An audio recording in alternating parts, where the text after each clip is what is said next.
Olá, seja muito bem-vindo para mais um estudo central, um estudo profundo da Palavra de Deus. Muito obrigado porque você está aqui conosco. Quero pedir para que você deixe o seu like, para que você compartilhe esse vídeo. E se você ainda não é inscrito no canal da Igreja Adventista Central de Sorocaba, aproveita para fazer a sua inscrição.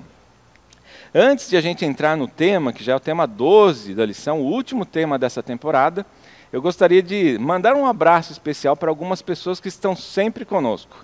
E hoje o abraço especial vai para a Jurema dos Santos. Muito obrigado, viu, pela sua audiência, Jurema. A Daluz Tigre também, que está sempre conosco, acompanha nosso programa.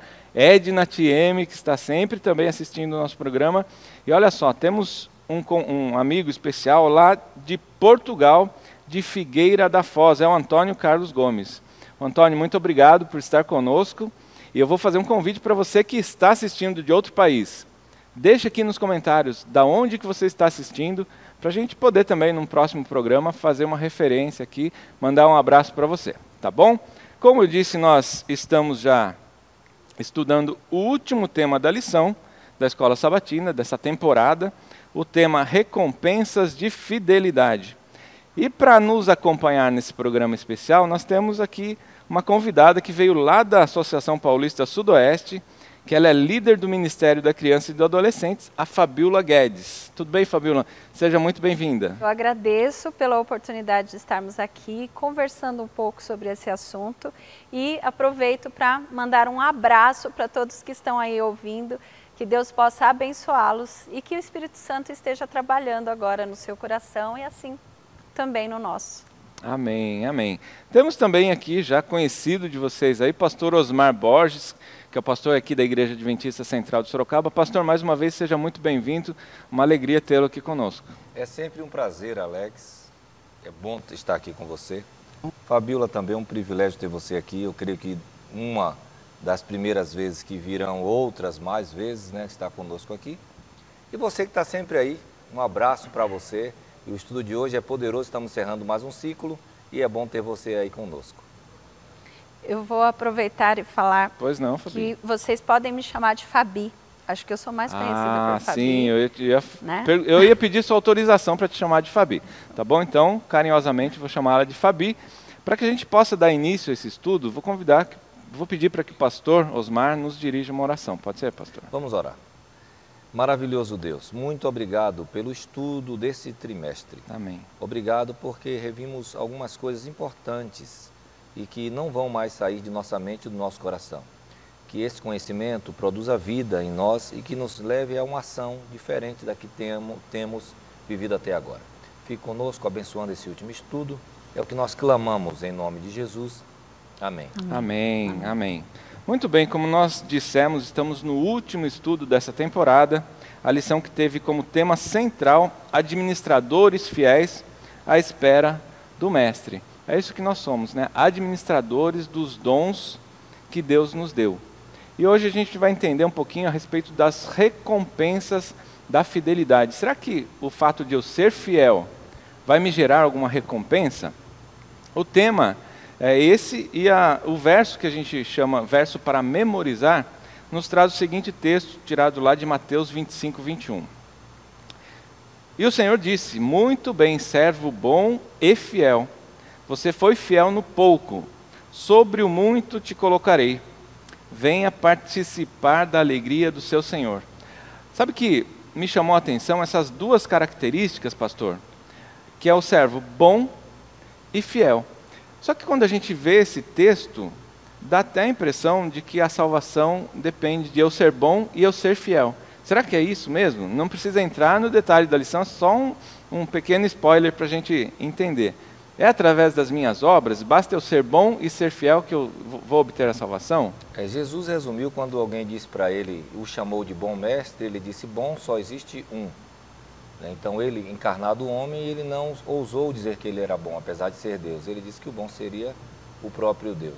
A ideia aqui do texto não é de que eu alcancei isto por ser bom, mas porque eu alcancei o que Deus estabeleceu, o plano que Deus estabeleceu que me tornaria bom, que é o sacrifício do seu Filho.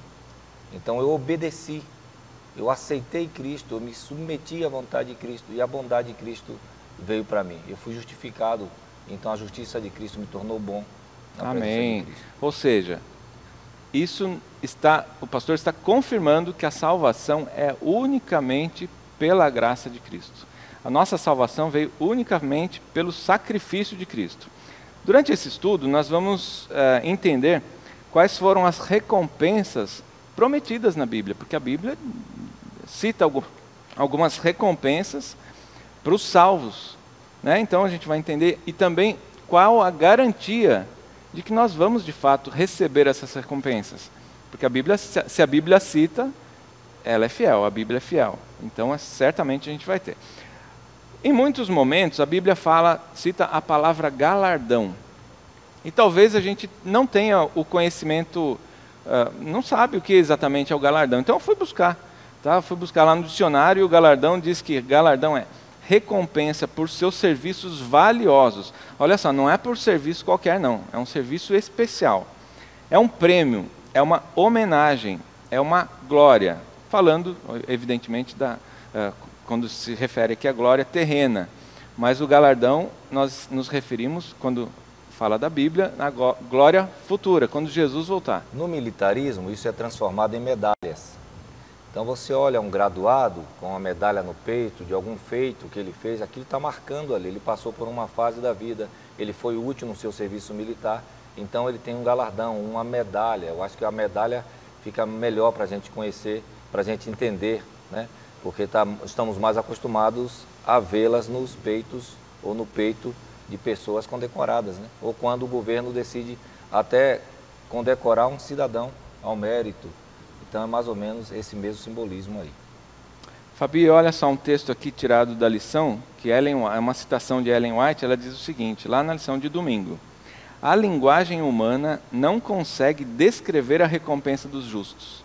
A nossa mente não está preparada para entender tudo o que Deus tem preparado para nós. Aliás, tem um verso conhecido, né? Lá de 1 Coríntios 2:9, que diz que nem olhos viram, nem ouvidos ouviram, nem passou pela mente humana. Como que é para você pensar na salvação, pensar em depois que Jesus voltar? Pensar é ter esperança, né?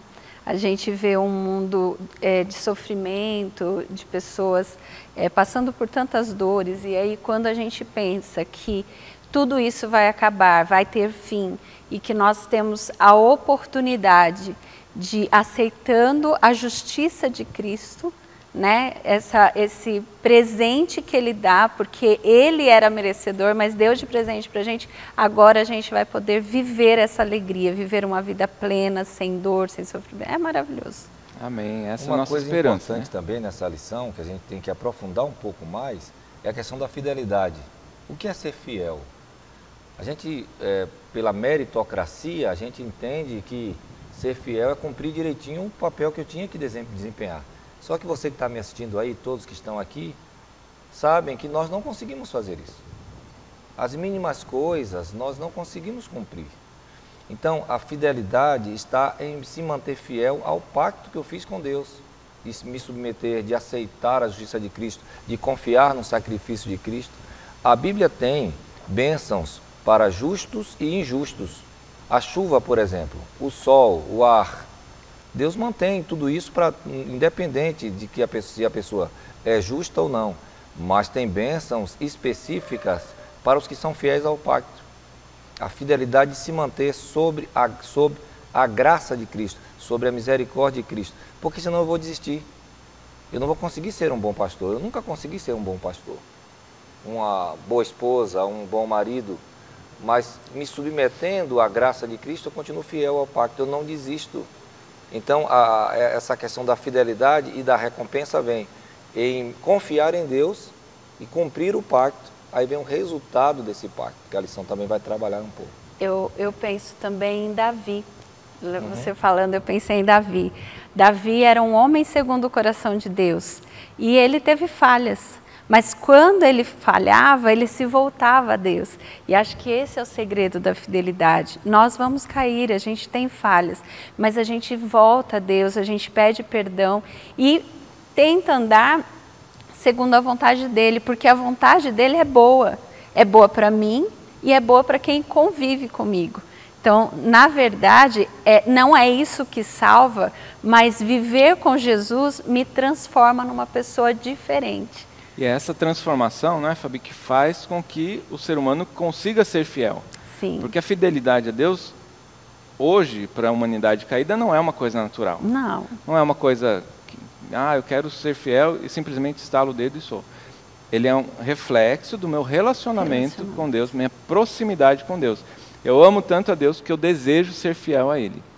Né? E Ele promete para quem é fiel, ou para quem for fiel, e o pastor já citou aqui, ninguém é plenamente fiel. Né? Mas, como a Fabi citou o exemplo aqui de Davi, a gente reconhecer que nós dependemos plenamente de Deus. A lição de segunda-feira, quer comentar, pastor? Pode falar. Voltando só um pouquinho do texto da sua introdução, quando você citou Coríntios, o verso 9, os olhos não viram. Mas você já prestou atenção no verso 10? Mas Deus o revelou. Amém. E assim como Ele revelou no passado, Ele nos revela hoje ainda. Então, Cristo veio, Cristo passou por tudo, Ele teve o corpo glorificado, Ele ascendeu ao céu. E é isso que nos aguarda, né? E Jesus veio para mostrar como verdadeiramente é o céu, né? Jesus veio mostrar como é que vive um cidadão do céu, como é que ama um cidadão do céu. Então, Cristo veio e revelou isso para a gente. E o Espírito vai interiorizando isso em nós.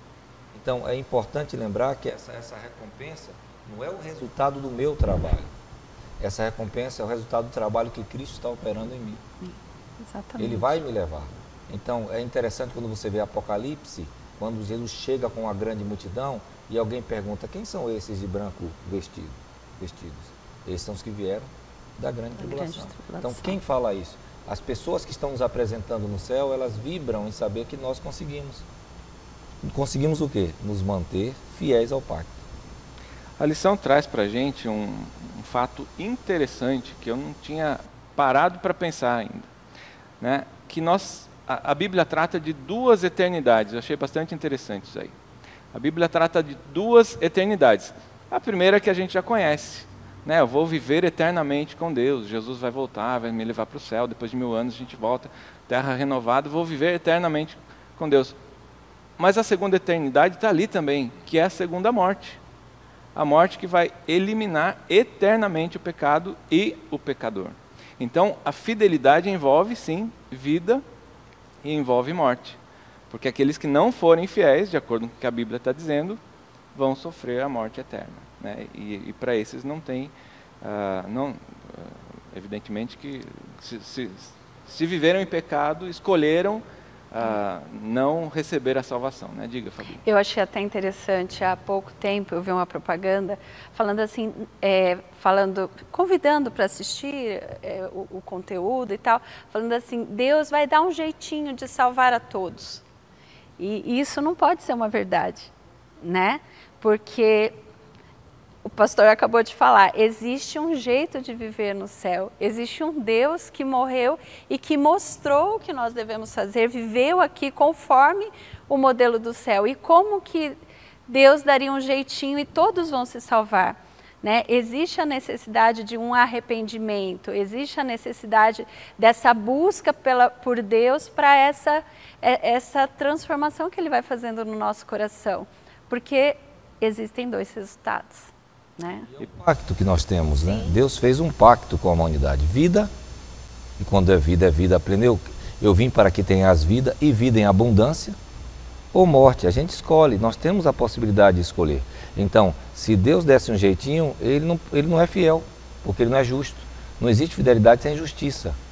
Então, Deus estabeleceu os critérios para a perdição ou para a vida eterna. Mas é possível, Alex e Fabi, que estejamos conversando com alguém que acredita, por exemplo, no castigo eterno.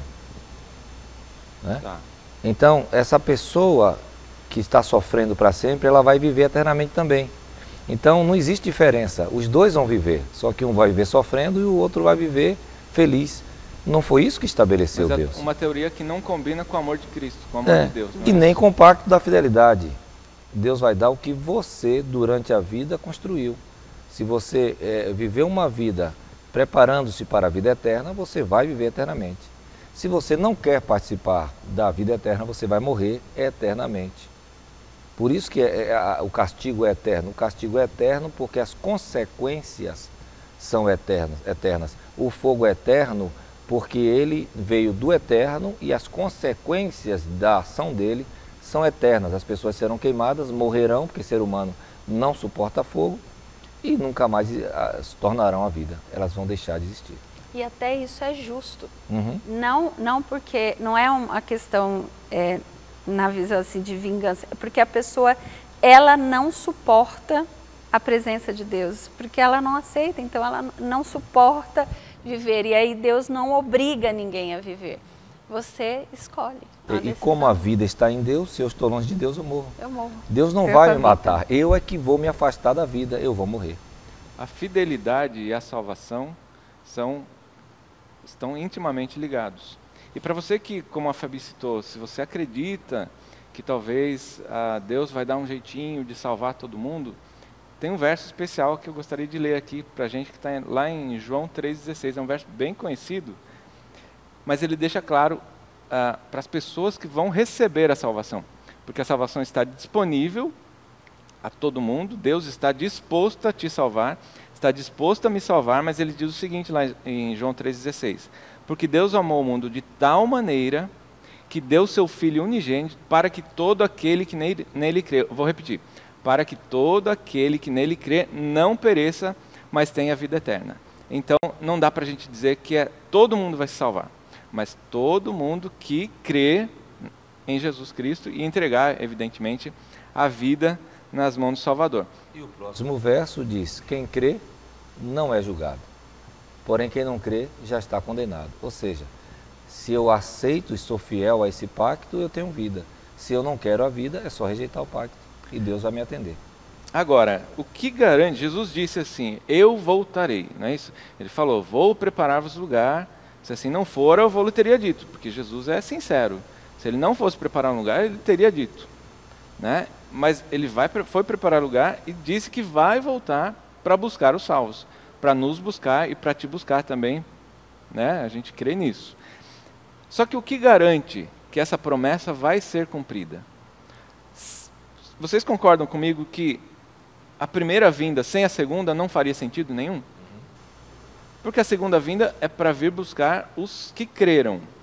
Creram em quê? Creram que Jesus veio a essa terra e entregou a vida. Deu a vida dele para nos salvar. Quer dizer, se não houvesse uma segunda oportunidade, uma segunda chance, ele não precisaria ter vindo a esse mundo, sofrido todas as consequências do seu e do meu pecado, do seu e do meu pecado, as consequências que Jesus sofreu por causa de nós, por causa das nossas escolhas.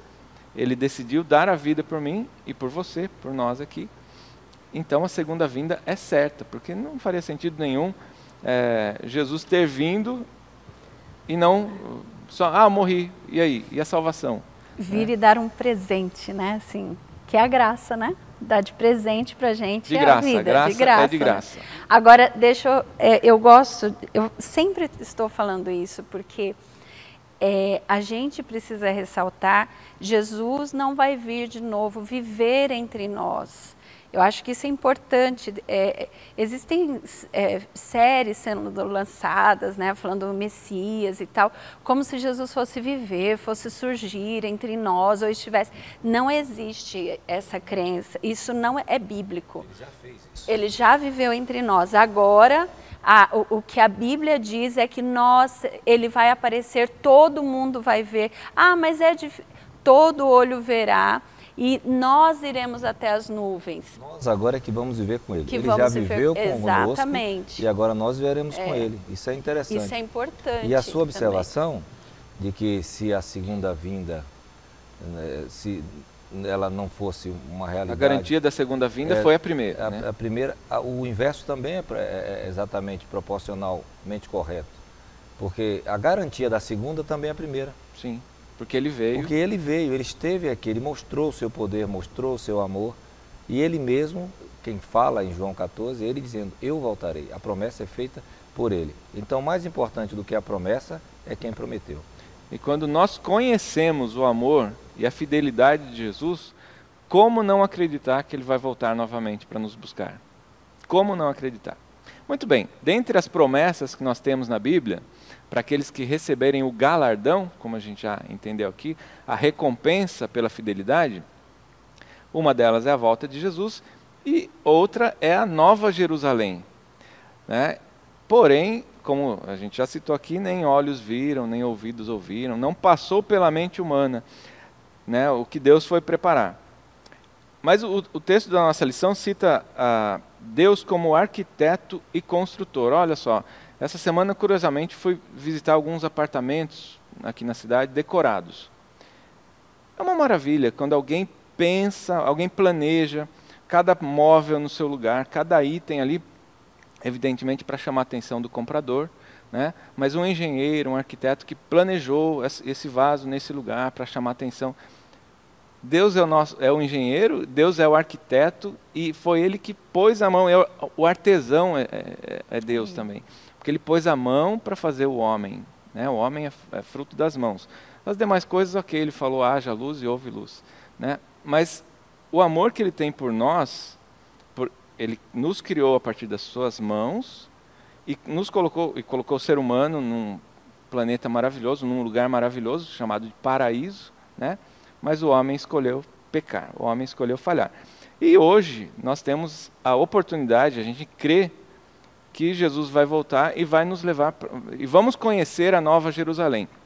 Eu gostaria de compartilhar com vocês aí, e aqui com a gente também, quais são as características ou algumas promessas do que a gente vai encontrar lá na Nova Jerusalém, já que a gente não consegue visualizar, ou a nossa mente é tão finita que não consegue contemplar o que vai ter lá.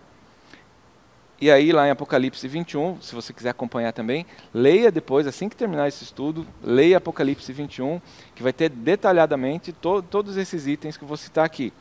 Novo céu e nova terra, vai ser chamada a cidade santa, porque não vai haver pecado, né? É uma cidade separada para aqueles que forem salvos. Deus habitará com os homens. Você imagina Deus sentado aqui com a gente no nosso sofá, conversando, contando como é que foi a criação, contando como é que foi o plano da salvação para mim e para você. E uma coisa que me chama muita atenção, aliás, eu não gosto de escrever na Bíblia. É uma característica minha, eu não gosto de escrever na Bíblia, ou grifar. Eu tenho post-it e tal, mas o único verso que eu tenho na minha Bíblia grifado é esse verso, que Deus enxugará dos olhos toda lágrima. Maravilhoso. E a morte não mais existirá.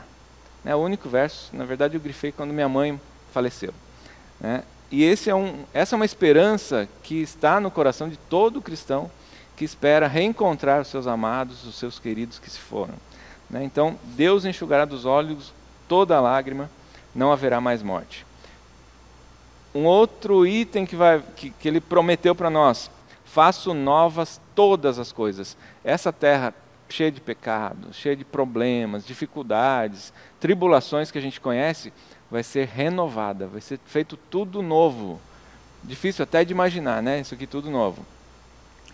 A cidade não precisa, olha só, gente, a cidade não precisa nem de sol e nem de lua, porque a glória de Deus vai iluminar toda a terra. Ele não fala pelo menos nesse verso que eu li aqui, não fala que o sol vai deixar de existir. Ele fala, não precisa do sol e não precisa da lua, porque a glória de Deus vai estar ali, a presença de Deus vai iluminar. E nela, na cidade santa, na Nova Jerusalém, jamais, grifa isso, grava isso, jamais coisa alguma contaminará. Isso é maravilhoso, porque pecado e pecadores não mais existem, e Deus não vai permitir mais que o pecado entre na Nova Jerusalém ou entre no coração do homem. Isso é maravilhoso, né? Pensar que a gente vai viver eternamente num país, na Nova Jerusalém, sem com a presença medo, de Deus, dor, sem medo, nada. Sem dor, podendo brincar com o leão, para quem gosta aí, imagina o leão sendo seu pet, né? Não dá para imaginar. E ainda conversar com Jesus. Teremos todo o tempo do mundo para ouvir as histórias, para contar. Como é que foi elaborar o plano da salvação? A gente não consegue imaginar com a nossa mente finita o amor de Jesus a ponto de se entregar, né, de passar por tudo que ele passou aqui. E nessa história toda do drama humano, Deus programou 3 intervenções de Cristo de forma visível nessa terra, porque tem as teofanias do Antigo Testamento, que são as aparições de Deus no Antigo Testamento, todas elas era Cristo, mas Cristo veio como criança uma primeira vez. Virá como Rei dos Reis e Senhor dos Senhores uma segunda vez. E as pessoas confundem, porque tem uma terceira vez que ele virá aqui. Então, nós vamos para onde? Nós vamos para o céu, mas não vamos viver no céu. Não vai, a eternidade não será no céu. Então, como é que será essa vida de uma nova terra? Para que uma nova terra? Para que uma nova Jerusalém? A vida será a que nós estamos vivendo aqui sem problema, imagina. Sem violência, sem traição, sem doença, sem catástrofe, sem maremotos ou terremotos, com justiça, com amor, a família unida novamente, plena. Então, a gente vai passar um período no céu, na casa do Pai, até que chegue a parte de quinta-feira, que nós vamos falar daqui a pouco, ou quarta-feira, até que as coisas sejam resolvidas, mas a gente volta para habitar aqui. E aquela terra que Satanás pensou que tinha tirado, varrido do mapa que Deus rejeitaria, que era apenas um grãozinho de areia no universo de Deus, será a capital do universo. Porque Deus já está aqui. Deus não terá agora o terceiro céu como habitação, escritório geral. Ele estará aqui. Então Deus transforma, por sua fidelidade, um lugar de angústia, de dor, de traição, no lugar pleno. É isso que Deus quer fazer. Esse é o pacto que Ele tem para conosco, né? De ser fiel ao projeto que Ele estabeleceu e à nossa restauração. Amém. A gente está avançando aqui, já estamos quase no final do nosso estudo, mas eu não podia deixar de citar aqui a parábola que está descrita lá em Mateus 25. Se você tiver a oportunidade, leia aí na sua casa também o capítulo todo de Mateus 24 e 25. Certa vez, pastor, os discípulos chegaram para Jesus e falaram, mas Fabi, Senhor, nos dá sinais da sua volta. Né? E está lá em São Mateus 24 e 25 os sinais da volta. A gente não vai ter tempo de falar aqui agora. Mas tem uma parábola, pastor, que eu gostaria de comentar aqui. Certa vez um senhor viajou, tinha 3 servos, um deles tinha 5 talentos, né? Outro dele tinha 2 talentos, é isso mesmo? Se eu não estou... Tinha 2 talentos e um terceiro com 1 talento. O servo viajou e confiou a eles esses talentos. Quando ele voltou, foi para um país distante, quando ele voltou, aqueles servos se apresentaram, falaram, e aí, né? Vamos prestar contas. Lembre-se que é uma parábola, uma história para exemplificar alguma coisa. E o que tinha 5 talentos, apresentou para ele mais 5 talentos. Então ele multiplicou isso daí, ele dobrou aquele valor que ele tinha.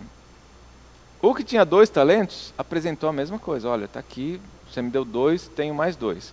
Para esses 2, e agora o Senhor, que simboliza Jesus nesse momento, diz para ele que foste fiel no pouco, sobre o muito te colocarei. Muito bem, servo bom e fiel, que é o texto que a gente leu lá no início da lição. Porém, o terceiro, ele recebeu 1 talento. Como ele sabia que o seu senhor era um senhor bastante rígido, ele foi lá e enterrou esse talento, né? Deixou lá. E quando ele foi prestar contas, ele apresentou, olha, está aqui o talento que o senhor me deu, eu sabia que o senhor era muito rígido, fiquei com medo de perder o que eu tinha aqui e estou te devolvendo. E, porém, nesse momento, o Senhor chegou e falou para ele, olha, servo mau e negligente, você foi um servo inútil, porque não fez, não trabalhou com os recursos que Deus havia deixado para ele.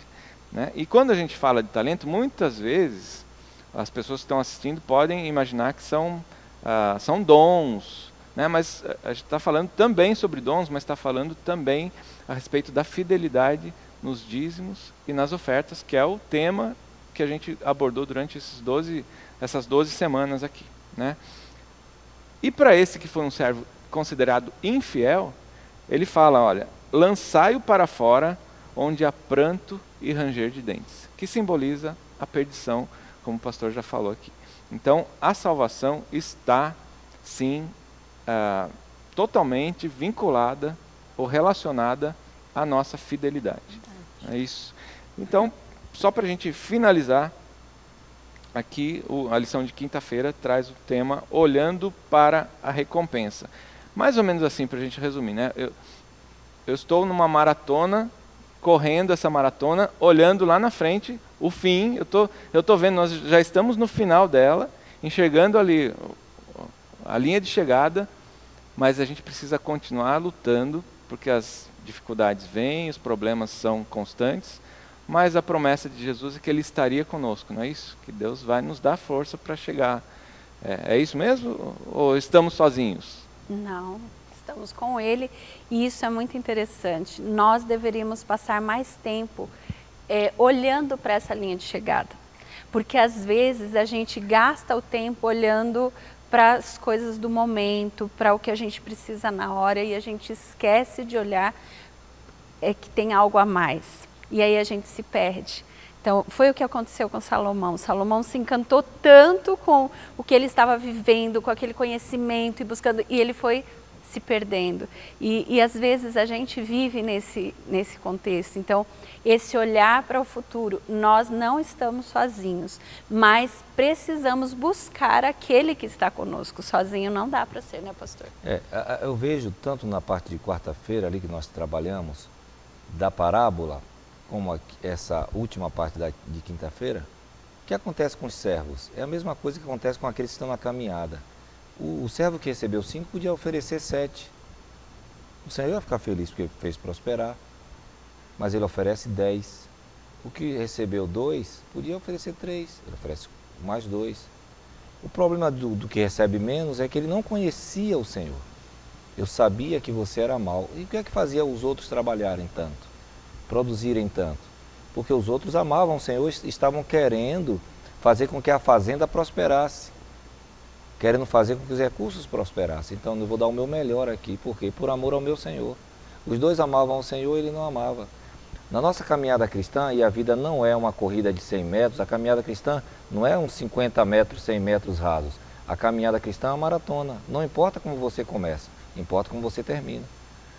Então, amém, quando eu olho para quem é a linha de chegada, o meu Senhor, Ele é a linha de chegada. Não é não ter doença, não morrer mais, não é cidade de ouro. O que importa para mim, eu verei o meu Senhor. É tudo que eu quero na vida. Então, se pregar o Evangelho é para ver o Senhor. Se devolver o meu dízimo e minha oferta para ver o Senhor, eu vou fazer essas coisas para ver o meu Senhor voltar. Amém, amém. O nosso tempo acabou, infelizmente, tá? A gente teria muito mais assunto para discutir aqui. Mas eu deixo aquele verso na Bíblia que diz que ser fiel até a morte e dar-te-ei a coroa da vida. Porque a coroa da vida está preparada para mim, está preparada para você. Como eu disse, hoje é o último estudo do nosso trimestre. Na próxima semana nós teremos uma nova lição, todinha especial, teremos um novo cenário aqui. Então não deixe de compartilhar com a gente aqui aquilo que você aprendeu da lição hoje. E também não deixe de acessar a próxima lição, tá bom? Você é nosso convidado. Fabi, você poderia orar para a gente encerrar esse estudo? Antes de orar, eu gostaria de pedir para todos que estão assistindo, para vocês aqui também, para orarem pelo meu sobrinho, Pedro. Ele tem 5 anos, e está enfrentando um desafio na vida, né? Ele está num tratamento de leucemia, e nós descobrimos há pouco, e estamos pedindo oração, pedindo lá em Porto Alegre doação de sangue também, se você está assistindo, é de Porto Alegre, se puder doar em nome do Pedro Moroz, vai nos ajudar muito. E quero pedir orações por ele também. Vamos orar. Oremos. Pai grandioso, Deus Todo-Poderoso, obrigada porque o Senhor esteve aqui entre nós. Amém. Obrigada porque o Senhor alcançou cada pessoa que está assistindo agora lá no lar, lá na sua casa. Pai, que elas sejam abençoadas por Ti, que o olhar delas não esteja no mundo de agora, mas que elas consigam enxergar a vitória final. No entanto, nós não podemos parar. Aqui teremos aflições, desafios, mas aqui também temos muito trabalho a fazer, muita palavra, muita mensagem a levar a pessoas que precisam Te conhecer. Senhor, que nós usemos os nossos talentos, o nosso dom, o que o Senhor tem nos dado para levar a Tua palavra a outras pessoas. Amém. Também, Senhor, neste momento eu quero te pedir pelo Pedro. O Senhor sabe de todas as situações, o Senhor sabe dos desafios e o Senhor já tem trabalhado. Nós agradecemos por isso e te pedimos que continue abençoando tanto ao Pedro quanto a cada um que está envolvido nessa situação. Pai Santo, ajude-nos a olharmos a vitória final e tirar o nosso olhar do momento, do que nós estamos vivendo agora e sempre enxergar que há algo maravilhoso esperando por nós. Te pedimos por Jesus. Amém. Amém. Fabi, muito obrigado pela sua presença. Pastor Osmar, muito obrigado pela sua presença. E para você, um grande abraço. Fica com Deus e até o próximo Estudo Central.